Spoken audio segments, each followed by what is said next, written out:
நான் சிஎம் ஆகிறதுக்கு எங்கள் கட்சி ஆட்சியில் கொண்டுறதுக்கு நான் எடப்பாடியை சிஎம் ஆகிறதுக்கு எது நான் அதுக்கு நான் அரசியலில் வரல.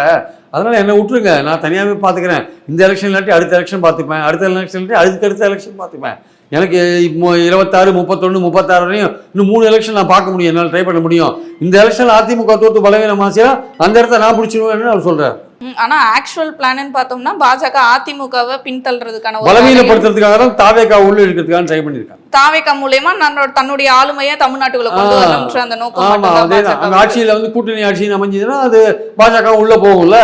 அது பேருக்கு அப்புறம் தாவேகாவையும் அதிமுகவையும் டம்மி பண்ணிட்டு அவங்க இன்ஃப்ளூயன்ஸ் பண்ணலாம் ஆட்சியில்ன்ட்டு அந்த ஐடியாவில் போறாங்க. அப்ப இதுல விஜய் அவர்கள் வந்து தப்பிச்சிட்டார் தான் நான் நினைக்கிறேன். அவர் வந்து உள்ள போய் மாட்டிக்கல. ஆனா அப்படியே போயிருந்தாலும் அந்த கூட்டணி டஃப் கொடுத்துருக்கோம் திமுகவுக்கு. அதை நான் இல்லைன்னு சொல்ல மாட்டேன். அவங்க வின் பண்ணுறதுக்கான வாய்ப்பு இருக்காதுன்னு சொல்ல முடியாது.